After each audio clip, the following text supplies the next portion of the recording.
السلام علیکم ورحمۃ اللہ وبرکاتہ۔ آج لیلۃ القدر کی رات ہے۔ لیلۃ القدر 5 راتوں میں سے کوئی ایک رات میں ہوتی ہے، تو 3 راتیں تو گزر گئیں، آج چوتھی شب ہے جس کو 27ویں شب بھی کہا جاتا ہے۔ بہت خاص، بہت امپورٹنٹ۔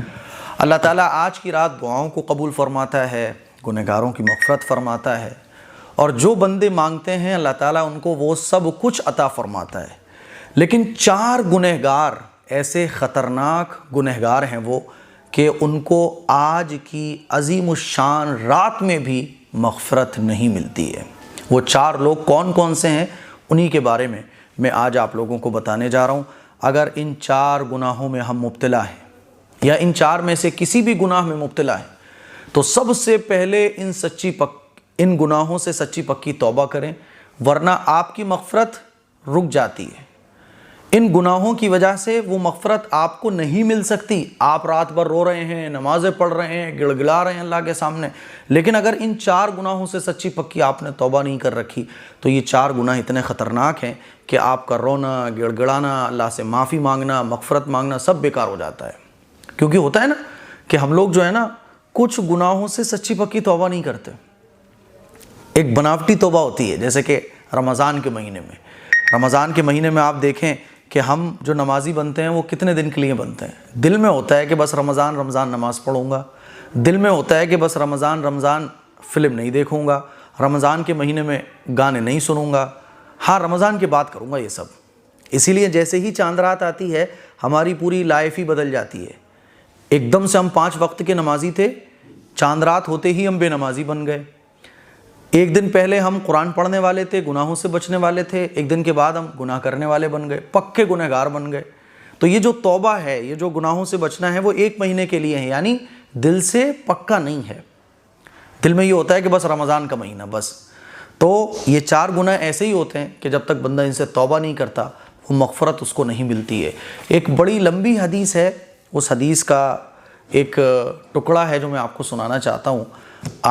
اس حدیث کا مفہوم یہ ہے، رمضان کی فضیلت میں یہ حدیث ہے کہ لیلۃ القدر کی رات میں اللہ تعالیٰ فرشتوں کی ایک جماعت کو اتارتا ہے دنیا میں۔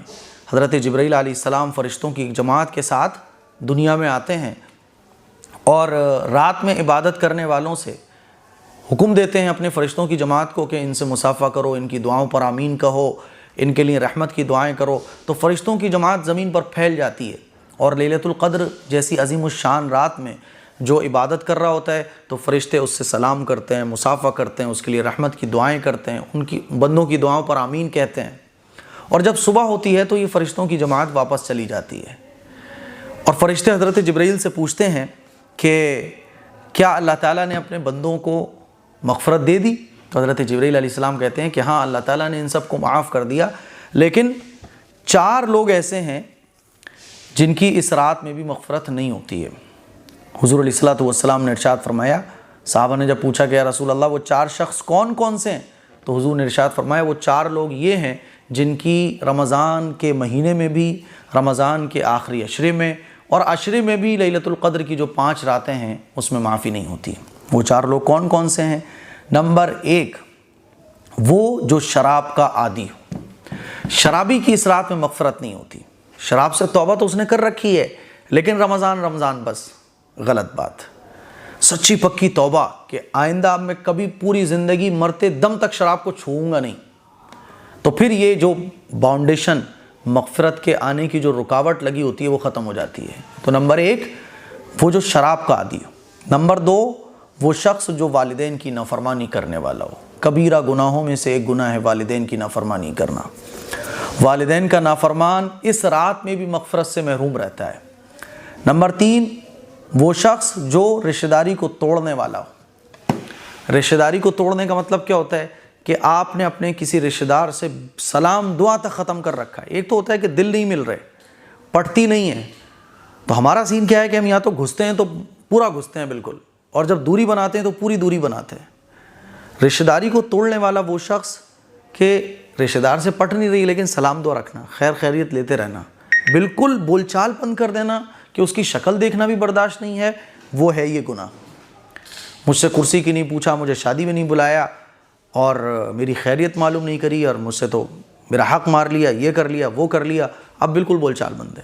کسی بھی رشتہ دار سے اگر نہ پٹے تب بھی سلام دعا تک تو بول چال رہنا چاہیے کہ جب وہ مل جائے سامنے تو خیریت پوچھ لو، سلام کر لو، بیمار ہو جائے تو اس کی عیادت کرنے چلے جاؤ، ٹھیک ہے، غم میں اس کے شریک ہو جاؤ، سلام دعا تک بول چال تو ہر مسلمان سے رہنا چاہیے۔ تو تیسرا کون سا گنہگار ہے؟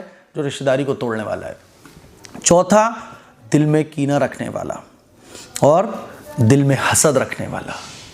جلن، حسد، کینہ، کپٹ یہ بہت عام ہے، بہت کامن چیز ہے۔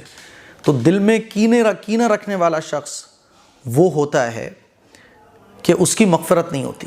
مان لیجیے کسی سے آپ جل رہے ہو، اب یہ جو فیلنگ ہے جلنے والی، حسد کرنے والی، خود بخود آتی ہیں، تو اللہ سے دعا کیجئے۔ اس جلن حسد کی کیفیت کو ختم کرنے کا طریقہ یہ ہے کہ جس کے لیے آپ کو جلن حسد کی والی فیلنگ آ رہی ہے تو آپ اللہ سے دعا کیجئے، اللہ یہ جلن حسد والی جو فیلنگ آتی ہے یہ نہ آیا کرے اللہ، اور جس کے لیے آتی ہے اس کے لیے مغفرت کی دعا کریں کہ اللہ میری اس سے محبت برقرار فرما، یا اللہ تو اس کے درجوں، اس کے لیے اچھائی کی دعا کریں، تو انشاءاللہ یہ جلن حسد والی جو شیطانی کیفیت ہے یہ ختم ہو جائے گی۔ تو یہ 4 لوگ ایسے ہیں جن کی لیلۃ القدر میں اور رمضان کے آخری عشرے میں بھی مغفرت نہیں ہوتی ہے۔ ہاں، اگر یہ 4 گنہگار سچی پکی توبہ کر لیں کہ آج کے بعد یہ میں گناہ کبھی زندگی میں نہیں کروں گا۔ سچی پکی توبہ کا مطلب کیا ہوتا ہے؟ 1 مہینے والی توبہ نہیں، 10 دن والی نہیں، یا دل میں یہ ہے کہ بعد میں کر لوں گا ابھی توبہ کر رہا ہوں یہ والی نہیں۔ سچی پکی توبہ کا مطلب یہ ہوتا ہے کہ اللہ سے جب کسی گناہوں کی معافی مانگی جائے تو آئندہ مرتے دم تک اس گناہ کو نہ کرنے کا پکا ارادہ کیا جائے۔ ہاں، بائی چانس پھر بھی طبیعت کے تقاضے پر، نفسانی خواہشات اور شیطان کے بہکاوے میں آ کر وہ گناہ ہو جائے تو پھر دوبارہ توبہ کر لو، لیکن جب توبہ آپ کر رہے ہو تو سچی پکی ہونا چاہیے۔ 1-2 گنہگار اور بعض احادیث میں ہیں، لیکن وہ حدیثیں رمضان سے متعلق نہیں ہیں بلکہ وہ شب برات سے متعلق ہیں، جیسے کہ ٹخنوں سے نیچے اپنا کپڑا لٹکانے والا ہے نا، 5واں، اور ایک اور ہے۔ کل ملا کے یہ ہے کہ اگر ان 4 گناہوں میں سے کوئی گناہ ہم کر رہے ہیں تو اس سے سچی پکی توبہ کریں، تاکہ ایسا نہ ہو کہ مغفرت سے ہماری جھولی خالی ہو جائے، ہم عبادت بھی کریں اور ہمیں مغفرت بھی نہ ملے۔ اچھا، اب مان لیجیے رشتہ داری کسی سے ٹوٹی ہوئی ہے تو کیا کرنا ہے؟ رشتہ داری اگر کسی سے ٹوٹی ہوئی ہے یا کسی کے لیے جلن حسد ہے تو مان لیجیے شراب پینے والے تو نہ کے برابر ہوتے ہیں، کوئی ہر مسلمان تو شراب نہیں پیتا۔ والدین کی نافرمانی ہے، والدین کی نافرمانی کی ہے تو توبہ کر لو اللہ سے، سب سے پہلے اللہ سے اسی کی توبہ کرو کہ اللہ میں نے والدین کی نافرمانی کی، مجھے معاف فرما، اور والدین کے پاؤں دبانا شروع کر دو اور کہو والدین سے ناراض تو نہیں آپ مجھے، جب وہ کہہ دیں کہ نہیں ناراض نہیں ہے فری ہو جاؤ ایک دم۔ لیکن رمضان گزرنے سے پہلے یہ کر لو کہ کہیں ایسا نہ ہو کہ مغفرت ہمیں نہ ملے۔ اب رشتہ داری توڑنے کا مسئلہ آ جاتا ہے تو بہت سارے ایسے ہمارے رشتہ دار ہوتے ہیں، ملنے والے ہوتے ہیں جن سے ہمارا تعلق بالکل ختم ہو چکا ہوتا ہے، تو آپ یہ نیت کر لو کہ جب وہ سامنے آ جائیں گے تو میں سلام کر لوں گا، میں خیریت پوچھ لوں گا، کیونکہ اب رشتہ داری ٹوٹی ہوئی ہے۔ اب یہ حدیث جب آپ سنو گے تو دل میں یہ آئے گا کہ جو رشتہ داریاں ٹوٹی ہوئی ہیں ان سے اب کیسے مسئلہ بنے تاکہ ہم مغفرت سے کہیں محروم نہ ہو جائیں۔ تو اس کا طریقہ یہ ہے کہ ارادہ کر لو کہ جب ایسا رشتہ دار جس سے میں نے تعلق ختم کر رکھا ہے بالکل، جب وہ سامنے آئے گا میں سلام کر لوں گا، خیریت پوچھ لوں گا، مصافحہ کر لوں گا کہ بھائی ٹھیک ہو، خیریت ہے، بس بہت زیادہ گھسنے کی ضرورت نہیں، لیکن سلام دعا جاری کر لوں گا میں۔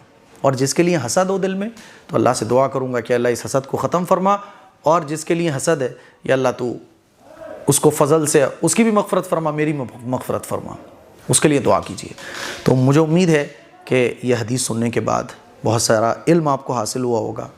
آج کی رات بخشش والی رات ہے، مغفرت کی رات ہے، اللہ سے خوب دعائیں مانگیے، میرے لیے بھی دعا کریں، پوری امت مسلمہ کے لیے بھی دعا کریں۔ السلام علیکم ورحمۃ اللہ وبرکاتہ۔